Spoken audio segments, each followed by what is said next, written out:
A cidadania italiana é o sonho de muitas pessoas e os motivos são de encher os olhos. Afinal, ela pode trazer diversas oportunidades incríveis, como estudar na Europa, trabalhar e ganhar em euro, ter acesso a diversas culturas e ainda ter experiências significativas. Com tantas vantagens assim, é lógico que surge a pergunta: será que eu tenho direito à cidadania italiana? Quem pode conquistá-la? A resposta é bem simples. Tem direito à cidadania italiana todo aquele que é descendente de italiano. E a melhor parte é que não tem limite de geração. Ou seja, não importa se o italiano da sua família é seu avô, avó, bisavô, bisavó ou até trisavós. O importante é comprovar essa linhagem através dos documentos. Existe ainda a possibilidade de naturalização para aqueles que são casados com pessoas que já são reconhecidas, mas as regras são um pouco diferentes. A união do casal deve ser civil há no mínimo 3 anos, ou no mínimo 1 ano e meio caso tenham filhos menores. Além disso, o requerente deve comprovar nível B1 do idioma italiano, que é o nível intermediário. Para te ajudar a entender em quais casos é possível realizar a cidadania italiana, chamamos a Lídia Miranda, uma das especialistas com maior tempo de casa aqui na Cidadania for You, para te ajudar a responder essa pergunta. É possível reconhecer a cidadania italiana sempre que você tiver um italiano, né, na sua linha de ascendência. Um italiano nascido na Itália. Então, todas as vezes que você tiver um italiano nascido na Itália, é possível reconhecer a cidadania italiana via sangue, né, que é o iuris sanguinis. Também é possível reconhecer, não é reconhecer, né, mas nesse caso é adquirir a cidadania por matrimônio, para quem se casou antes de 27 de abril de 83. Então, quem se casou antes dessa data tem direito à cidadania, de fato, por vias de casamento, mas só vale para mulheres que se casaram antes de 27 de abril de 83. E temos também a naturalização por matrimônio, que aí serve para homens e mulheres que se casaram depois dessa data de 27 de abril de 1983, mas aí já é um processo de naturalização, não é um processo de cidadania. O que há de mais comum na cidadania hoje é a questão dos trentinos, de quem nasceu ali na região que antigamente era o Império Austro-Húngaro, que não era parte da Itália, até 16 de julho de 1920. Né? Nós temos muitos clientes que chegam dessa linha e o canal foi fechado em 2010. Então, foi aberto entre 2000 e 2010 para que essas pessoas reconhecessem a cidadania delas, tendo um dante causa, né, um italiano que veio dessa região do Império Austro-Húngaro, mas esse canal foi fechado. Então, isso é um impeditivo. Fora isso, é raro, né? Mas assim, vou dizer que é muito comum, porque não acontece muitas vezes. É raro acontecer, mas pode acontecer alguma interrupção na linha de transmissão. Algumas pessoas que foram declaradas por terceiro, ali na linha de ascendência, se houve qualquer interrupção na linha de transmissão do dante causa para a pessoa, questão de declaração, questão de adoção, né? Existem umas regras muito específicas para isso na lei italiana que configuram a quebra da linha. Então, se isso acontecer, pode acarretar em perda do direito dos requerentes. Por isso que é importante analisar sempre toda a documentação. Um processo de cidadania pode ser cancelado, principalmente para as pessoas que vão reconhecer na Itália, né? A gente viu isso acontecer não tão recentemente, mas há uns 2 anos atrás, pessoas, figuras públicas até, tiveram um processo de cidadania cancelados pelo seguinte motivo: quando tem alguma suspeita de fraude no comune lá da Itália, onde a pessoa reconheceu a cidadania, né? Então, por exemplo, ocorreu uma fraude no ano de 2020, né? Então as pessoas não têm como saber de fato quais os processos que foram vítimas de fraude, né, que foram reconhecidos de forma fraudulenta, ou os que foram reconhecidos de forma legítima. Então eles cancelam a cidadania de todo mundo, né, meio que por via das dúvidas, eles cancelam a cidadania de todo mundo que reconheceu naquele comune, naquele período. E aí, para você recuperar a cidadania, aí é necessário que você entre com um processo judicial para provar que você, né, reconheceu sua cidadania de forma legítima e tudo mais. Então pode ocorrer o cancelamento da cidadania quando é feito direto na Itália, assim. Por conta dos gastos, né?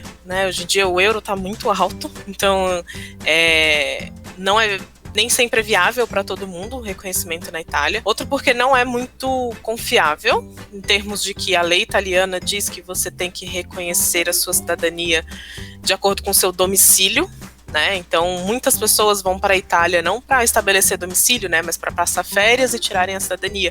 Isso é ilegal, isso não pode acontecer. Então, de acordo com a lei italiana, deve-se estabelecer residência, né? Então, tem muitos jeitinhos que as pessoas fazem parecer que estabeleceu residência, né? E passam ali um mês lá e reconhecem a cidadania.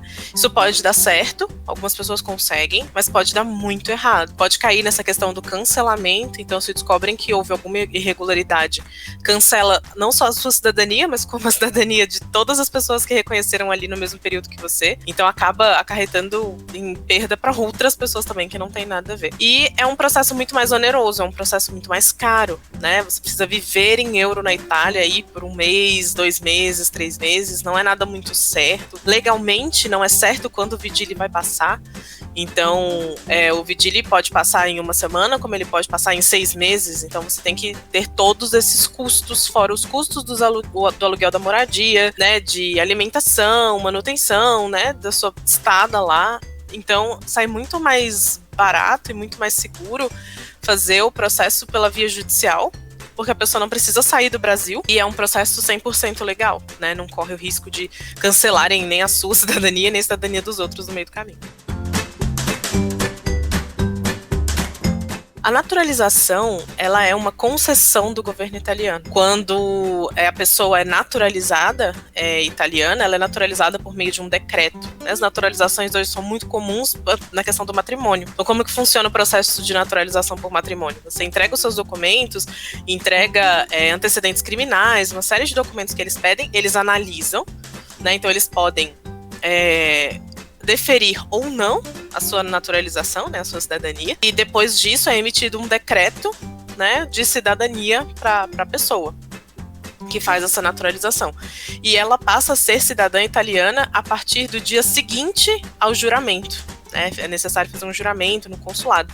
Então você passa a ser cidadão italiano a partir do dia seguinte ao juramento. Então você não é italiano desde quando você nasce. Você é italiano a partir do dia que você jura fidelidade, lealdade ao país e tudo mais. Então, é diferente do reconhecimento, porque uma pessoa reconhecida cidadã italiana, que ela já é italiano desde que nasceu. Porque segundo a lei italiana, filho de italiano, italiano é. Né? Então a pessoa já é italiana desde que nasceu, essa cidadania retroage ao nascimento da pessoa, e em termos de direito não há muita diferença, né? Mas é basicamente em termos de retroagir ao nascimento ou não, de ser uma concessão do governo ou não, o reconhecimento da cidadania já é um direito adquirido, não depende do governo italiano. Em tese, não se pode negar um reconhecimento se todos os documentos estiverem corretos, se não tiver nenhuma interrupção, se a pessoa estiver de fato seguindo a lei da cidadania italiana, não se pode negar um reconhecimento. Já uma naturalização, ela pode ser negada, né, com base em justificativas do governo, né? Fala assim, oferece uma ameaça para o país, tem antecedentes criminais, é possível a negativa, por ser naturalização. Por ser cidadania, nesse caso, não. Seguindo a lei, né, você pode ser reconhecido, você deve ser reconhecido cidadão italiano pelas autoridades.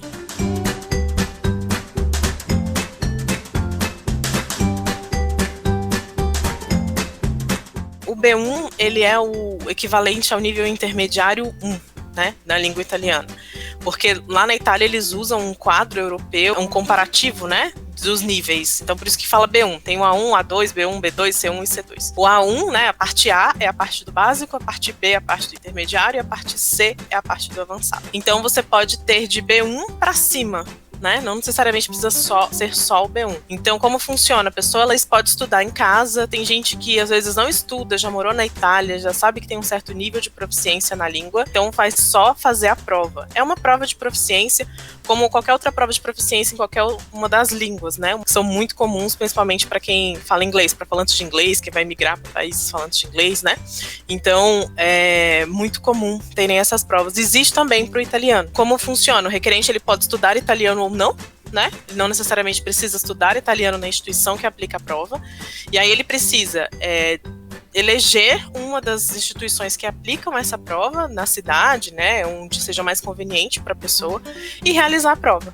ela tendo nível B1, B2, C1 ou C2, ela é elegível para o processo de naturalização por matrimônio. Quais são os casos de direito à cidadania italiana e quais os impeditivos mais comuns durante o processo? Parece muito complexo e tentar fazer sozinho pode ser exaustivo e arriscado, mas para isso tem uma solução. A Cidadania for You é especialista no assunto e faz tudo do início ao fim. Não é ótimo poder contar com quem realmente sabe do assunto e ainda conquistar a cidadania europeia sem ter o trabalho da burocracia?